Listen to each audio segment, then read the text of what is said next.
inviting me to this event. And what I intend to do through what is obviously a long, day-long event, explaining how to go about both deploying virtual labs, but also creating your own virtual labs. I hope to give you a sense of history here as to what's happened, and also a feel for some of the pedagogy, which is important in terms of how you engage and utilize this content in your own specific programs. So I hope to share my screen.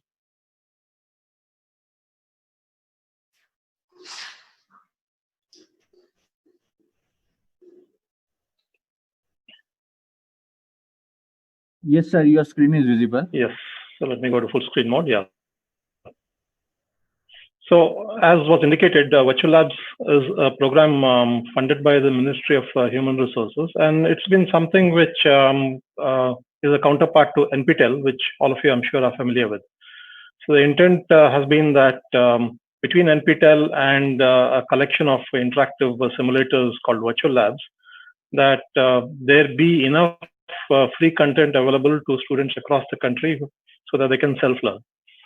And there is a long-term vision that MHRD has of creating an online open university for which there has to be high-quality content, which is both created but maintained.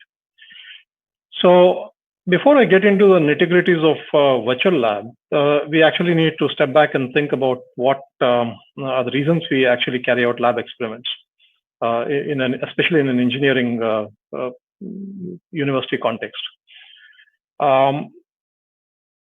There are two broad reasons to my mind as to why a good experiment works, and that's basically because you're either testing a theoretical concept or else you're being made familiar with some real-world hardware. So look at the first point there. There's theory that's usually taught to us in some theory course, but invariably we end up seeing the counterpart of that as a lab experiment much later in our whole academic program. We typically at IIT Bombay see that corresponding lab experiment one semester after a theory concept is taught. The problem with that is there's no immediate reinforcement of learning when that theory is taught to you. And in an ideal context, you learn a bit of theory and you immediately test it out in some interactive fashion, ideally at some physical apparatus. And if you can't do that, then you do it at a interactive simulator. But the moment you do these things side by side, you're in a situation where your learning has gone to a different level because you have essentially reinforced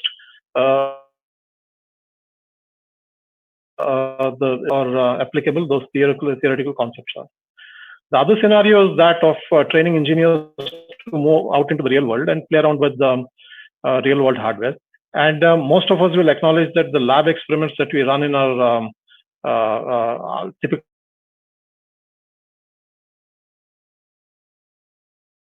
of various kinds, which allow for people to play around and collect of money. The things that we play around with are not real world systems. We play with the very robust lab systems, given that large numbers of students have to, as batches, undertake these experiments. In some situations, like for example, with the training of pilots or surgeons, there's just no ability to do real lab experiments all the time. You can't be, for example, surgeons cannot be practicing on patients or even cadavers all the time, which is where you need simulators. And those simulators, on the other hand, have to be very realistic in design. So you'll realize that most of the physical labs that we undertake as part of our regular curriculum don't address either of these two things in a good fashion. And when the virtual labs program was started by MHRD, it was to test out various ways of creating content and looking to see if you could broadly improve the pedagogy of what is being taught and therefore the retention of those concepts and steadily get a generation of students familiar with the hardware as well. Just to throw in a few slides about pedagogy, I do believe you'll learn more about this later in the day. Most of what students address is at the bottom of this pyramid, where most of their understanding and applications are tested in a lab at best. What you ideally want to do is to have students aim for learning objectives which address the highest levels of learning, which is where they get to create something or evaluate something or analyze an unknown situation, and then try to better appreciate a set of theoretical concepts. So at IIT Bombay, for example, one of the things we are trying to do is to get to the point where we offer student teams access to a storeroom of hardware components and let them build their own lab experiment from scratch, generate data, analyze the data, and then dismantle the rigs and put them away. And that's the ideal way of doing it. Obviously, it's a very expensive way of doing it, and it cannot be done for each and every concept that needs to be taught. But in the longer term, that's where lab instruction ought to go. So the problems, of course, with most engineering colleges that we have issues with the funding. We have issues with the ability to give quality instruction. Equipment typically is not available. If it's available, it's usually doubling up as research equipment. Tends to be expensive. We tend not to use or run those experiments which have a dependency on consumables, reagents, and so on. And we tend to stay away from those kinds of experiments where there are safety issues for the most part. And so therefore, physical labs by design end up being imitations of what ought to be actually taught.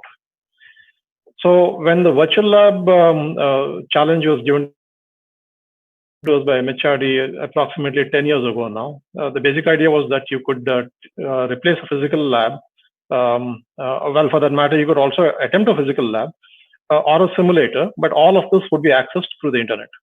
The physical lab concept came about because, for example, MHRD realized that at the IITs, for example, the undergraduate labs are being used for 3 hours in a day in the afternoon, between 2 to 5 p.m. And most of our equipment is idle beyond that. And so the question that we were asked is, given the investment in putting up these labs, is there a way for us to make these labs, put these labs online 24/7 and have other students access it, including taking experiments remotely? And of course, as you can imagine, our own students love the idea of taking a lab experiment in the middle of the night by logging in and then running apparatus and generating data. But the broad idea that we steadily started working on was how to test out various lab delivery concepts, either as remote triggered labs or as simulators. And one of the things you very quickly learn is that a remote triggered lab is an expensive proposition for two reasons. One, at the end of the day, only one student is accessing hardware at a time remotely. And therefore, you cannot train too many students, even if you make these things available 24/7. And there's also the risk that some of these things can be damaged as apparatus if you let the student try out too many things online, which means your design of the physical infrastructure has to be very robust to prevent abuse through the internet. The programs that we attempted basically can be broken down into three categories. We looked at how to come up with modeling and simulation labs, where these are simple interactive animations through which students learn. Then we had measurement-based labs, where we actually did the sets of physical experiments, collected data sets, and then we started feeding these data sets as if they were simulated data sets through the net. So the advantage here is the student gets to see some realistic data, and therefore gets to understand some of the inadequacies of the theory, because the theory always assumes perfect data. And the third category of things that we tried was looking at what would happen if we remote triggered hardware and let people learn through this mode. To give you a sense of what the simulation and animation experiments look like, there's a range of experiments which are created by a range of partners, and you can see that they all have different looks and feel. In the top left, you're trying to see a bioreactor being run, and you get a sense that the interfaces are reasonably realistic in how essentially you have to flip different switches and execute different things in the reactor. At the bottom left, you're seeing much simpler protocol in a microbiology lab of how to carry out a sequence of steps for transferring organisms from one place or one flask or tube to another. And on the right, you're seeing, again, a bit more sophisticated way of getting things done in terms of looking at a fluid mechanics kind of concept. So you can see that there's a whole emphasis on artwork and interactivity, and also in terms of providing a good quality overall experience to students. I'm going to very quickly step through a sequence of slides, giving you a sense of how we went about this for a simple chemical engineering lab. This is a fluid mechanics experiment. And if you look at that panel on the left, it is listing a whole bunch of things that you normally would anyway see in a lab manual. There's the objective of the experiment, there's a theory, there's a procedure, there are some questions that you would normally ask in a while. Essentially, as of initial iteration on virtual labs, just took the physical lab manual and we tried to convert the physical lab experiment into a simulator. Now, one of the things that happens when you do that is you'll realize that there are serious limitations to the existing lab manuals. For example, when you're online, you really want to get a sense of to what extent people have read the content and are able to do anything. So the pre-test, post-test becomes critical for you to design to gauge how well somebody has understood the simulated interaction.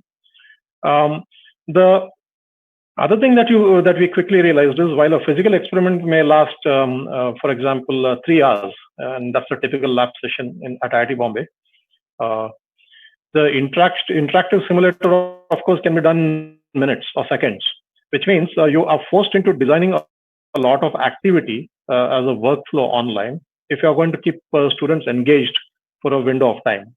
That forces you to hit them with higher levels of questions, the higher learning that I talked about earlier. And the whole challenge is one of how do you keep people busy for 5 to 15 minutes, which is now the equivalent of a lab session online, okay, compared to the 3 hours. So the 3 hours, if you think about it, in a fluid mechanics experiment or a heat transfer experiment in engineering, is because students are waiting for some steady state to arrive, some measurement to stabilize, and so on. And there's a lot of wasted time in between as they're sitting around waiting for something to happen. And you don't have that in an interactive simulated environment. So because the theory is already coded in the background, there are computations which happen immediately, and very quickly you arrive at some conclusions. So examples of the pre-test, forcing people to answer these things before they can move on to the simulator, giving them exposure to the theory itself, not assuming that they've read it somewhere else. Notice that this is very bare bones in terms of an interface. We're asking people to try different settings to generate different flow rates, and then from there, so they start things, they watch these things. So this is an example of a lab experiment which is not a real world, realistic kind of thing. On the other hand, it is a very simple interface, and what the advantage of that is, this is accessible to students on even a phone, and it is not a heavy bandwidth heavy kind of experience for a student. The phone thing becomes important because you've got to appreciate, especially in the time of the pandemic now, that a large number of students are trying to access content through a phone, and they're not at desktops, they're not necessarily at laptops. So some of the stats that the Virtual Labs program is seeing is that approximately 50% of access of Virtual Labs is via a phone, which means you've got to design user interfaces which are phone friendly, so that people can click buttons, do things, and collect data and so on, and then do further activities with this. So in this case, there are pressure drops being measured and computed, and flow measurements being computed, and so on. So that's a simple interactive experience as a standalone experiment. But then when you look at what teachers want a complete learning management system, which is something like a Moodle or a Coursera or an edX kind of interface. They need to find a way to integrate this into their curriculum, and ideally want it as a free tool. And over the years, what you realize is different instructors are using the interactive content in different ways. Some are directly replacing the physical labs, the afternoon labs, with a collection of virtual labs. Some have started incorporating virtual lab experiments into their Moodle theory courses itself. So as I said earlier, the best scenario is you teach somebody a little bit of theory and immediately ask them to play around with a virtual lab. So in which case the virtual lab should be accessible via Moodle itself, right next to where the student sees the theory video. So the MOOC, the concept of a MOOC itself is now changing into being a highly interactive experience where you see and learn theory, and then you immediately play around with an interactive simulator, and then you go back and learn even more theory, and you keep going this way. For all the people who are involved in using this content and creating new content, it is clear to us that their understanding of the topic improved dramatically. And the basic thing here is if you're trying to keep people busy for 15 minutes and you're designing some activities which will keep them busy for 15 minutes, you're forced, when you're doing these things online, into teaching them some basic theory and then adding some advanced work elements, so that they're kept fully occupied, given that all of these computations are nearly instantaneous when they're done through a computer online. From a student's perspective, obviously, at IIT Bombay and later on the other colleges, students were extremely happy to just play around with computers and do lab experiments from a computer interface. Physical distances are no longer an issue, and the quality of learning has obviously improved. Most importantly, they managed to do this at their own speed and at their own time. And increasingly, several of them have gotten into a mode where they're evaluating their own learning skills. So the MHRD program for the last 10 years has involved 11 partners. It's led from a funding perspective by IIT Delhi, but essentially what happened is each of these 11 entities you see here broke off and created a zone around itself. That's simply because of logistical reasons, given that the mandate was that we create content, but also spread this content and understand the usage of this content. So IIT Bombay, of course, as you can imagine, is in charge of the Western region. Despite the fact that there are multiple partners in the program, the decision was made that everyone goes through a common front end. So students should not be confused with content coming out of different places.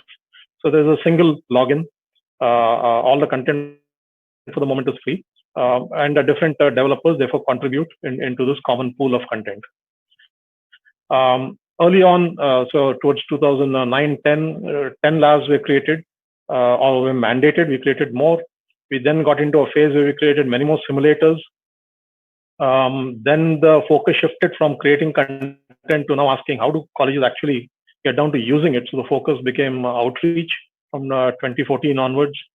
But in parallel, more content needed to be created because obviously there were gaps in what was being created relative to the university syllabus.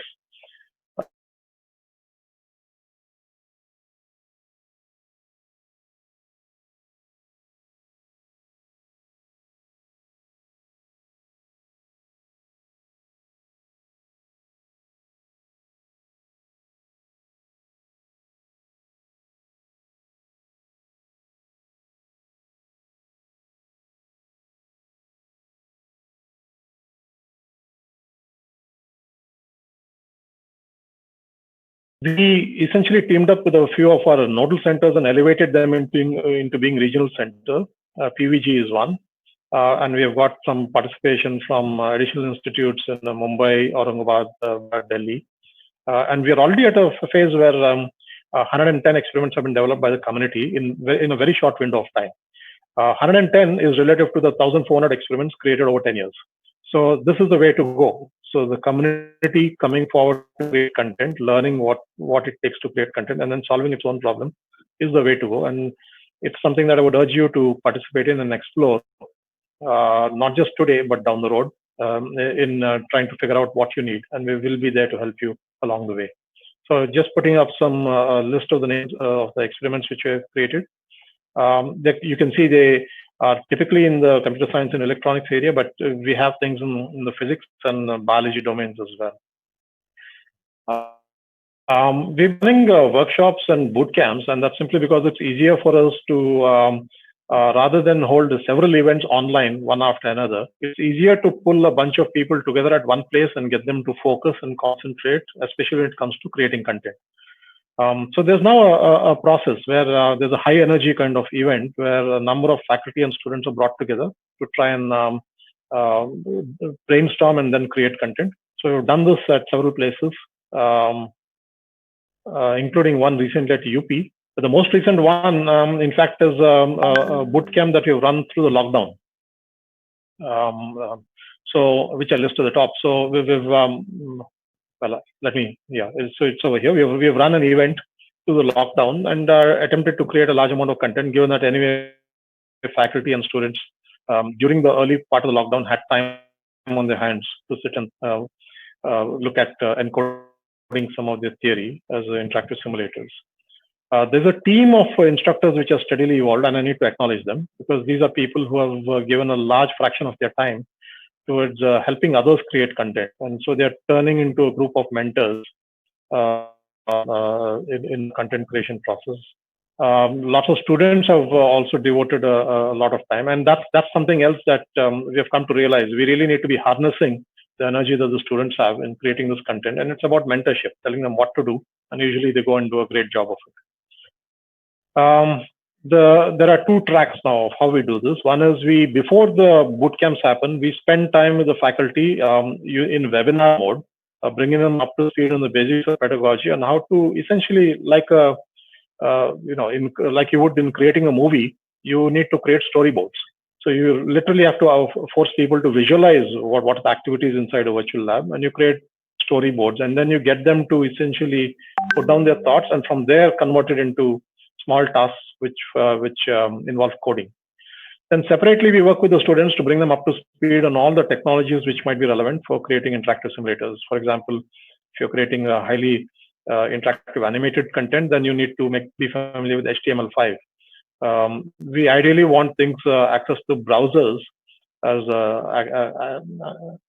content, and so JavaScript and TypeScript become important.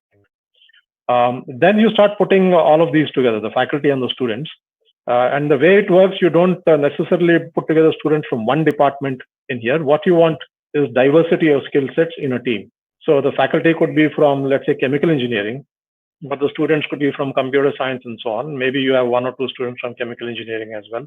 But between them, they have enough skill sets to put down the theory of what has to be created. And they also have the coding skills, whether it be the browser user interface or whether it is the back-end simulator itself for evaluating the theory online. And we then get into figuring out how to evaluate students online, because one of the challenges here, as you can imagine, is how do you grade people who are doing virtual labs. There are challenges also with how to make sure your content can be a amount of trouble, because there are different ways people want it hosted. Some people want it running off a central server on a cloud. Some people want it running on a college server, and some people are happy with downloading the code and running it on local software. So in the bootcamp, we had a large an effort to reach out to a large number of participants across a large number of cities, and in some ways, this is the way to go. The usage stats for virtual labs, as you can imagine, and MHRD has been very curious about this. It's gone through the roof during the pandemic, with numbers of people, including international, because nowhere in the world has there been this quantum of content creation. In fact, we've even had the Chinese come in and try to access the virtual labs content created through the MHRD program. We have a lot of content which is housed on a platform called Git, and the idea is this is an open source code maintenance platform. And the idea is, as people create virtual lab content, the next team which comes along to create content should not have to learn everything from scratch. Maybe you can borrow bits and pieces of code and bring them into your own experiment design. That improves the thing for the whole community. That speeds up development for the whole community. So we've been working on creating platforms for code maintenance and development. So there's a certain process for how content that's been created goes national. So at this point, hopefully you're clear that there are two programs afoot. There is Virtual Labs, which is the content already created by the IITs and already available for use. And then there's a new content being developed. We're calling that VLab Dev. So when new content gets created, it doesn't automatically become accessible to the entire community. We actually take it through a review process very systematically, through peer reviewers and then domain reviewers in particular.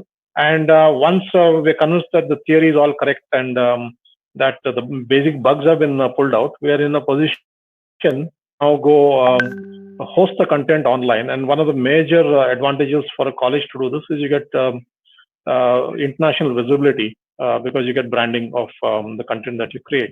The only insistence we have is that this all be free and open source to the student to use. The team structure that I talked about, the faculty with students of different disciplines and so on. And the process has been refined so that we are able to condense it down, given that people have a lot of demands on their time. So there's a lot of effort where we train people in advance on various things through webinar mode. And then when a physical event happens, it's done typically over a period of 4 to 5 days. where we get down to the creation of content as opposed to teaching them the basics of content creation. And we even try to get a review of the content developed happening in real time, so that there's real time feedback to the teams. And we have started the certifying teams which are creating these things.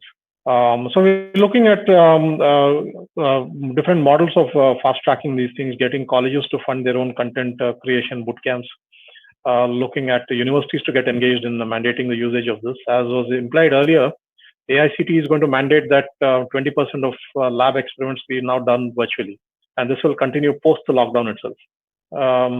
So we're looking at how to bring out better labs, and the moment you create a lab, there are ideas of improving the pedagogy, improving the user experience. It's like creating a video game. You create one thing, then students in particular, are looking for the next most challenging thing to do. So how do you improve the level of content and get more and more people engaged? There's more emphasis on the bootcamp sessions itself and on certification of developers and on the review. You'll find a lot of this detail at these links, which I'll just quickly flash through, but you'll be able to access this from the slides that I'll leave behind for use later. Where is the Virtual Labs program going? We're looking at an open platform for a large number of developers to contribute, and looking at doing more of these events nationally. Technology-wise, we are trying to do this entirely through browser and cloud-based simulation, and the phone becomes an important user interface. And we are trying to build technologies which will allow for this to integrate into a MOOC platform. So Moodle is not designed for use of virtual labs. So at IIT Bombay, we have been investing through the data center that I run on a platform called Bodhi, which is a Moodle replacement. And we hope to find or build the functionality to integrate virtual labs into the Bodhi framework, so that students can go back and forth between theory and interactive simulators. There's going to be improved functionality in terms of authentication of students and validating it's the right student taking the experiment. That's because evaluation becomes critical down the road. How do you get people to start an experiment, pause it, go do something else, come back and resume the experiment? How do you have persistence in this? And we're trying to build in functionalization. And how do you make sure that no two students back-to-back get the same virtual lab user experience? Because then, for example, when you're grading them, they're just going to cheat. So how do you therefore randomize the various computations that they are going to have to do? And how do you give them different settings, random settings, and force them into doing slightly different experiments so that each student has their own unique experience? We're looking at incorporating the best pedagogical practices and frameworks for creation of storyboards, and you'll hear more about this. There was brief mention about augmented reality by the VC earlier. We're looking at that, but that's at the high end of the spectrum because that's very intensive in terms of what it takes to student to experience. But the other thing that can be done is, as more and more students take virtual labs, we start learning a lot from the analytics. So, for example, the way a strong student takes a virtual lab is different from the way a weak student takes a virtual lab. A weak student goes back and forth, for example, looking at the theory, coming back and trying something on the simulator, and they waste a lot of time. And if you just simply start paying attention to the time they're taking on an activity, you start learning whether somebody is going down the right track or not. And what that means is you can actually personalize the lab experience to a student. And we're playing around with these as features. You can actually give hints to students as they start taking an experiment, and you see them start to struggle. And you don't need a teaching assistant online to tell them to do this in real time. We hope to create more regional centers and recruit more nodal centers, so that helps with the further rollout effort and run more events. And we also expect to start creating content for polytechnic colleges and for the science colleges. A last thought on this. At IIT Bombay, we started with rollout. We focused on the creation of new simulator labs. We are shifting focus back to the creation of hardware labs as well, because at the end of the day, you cannot be teaching a generation of students on how to understand stuff through just simulators. They ought to see the real thing at some point. So how do you get them to now look at real apparatus, and how do you design experiences around the real apparatus? And therefore, how do you create low-cost hardware experiments play around with? That's the next generation of things that we hope to engage with. And many of the kids who get into building their own hardware immediately get excited to work with us on innovation challenges. So we have realized that the reason to get into virtual labs is not simply teaching, but that in the longer term, there's so many great things we can do with the talent that we have around us. Just to give you the connect details at IIT Bombay, do get in touch with us if you wish to learn more about the virtual labs and the V Labs effort. And the organizers of this event will obviously also be accessible to you if you wish to learn more. So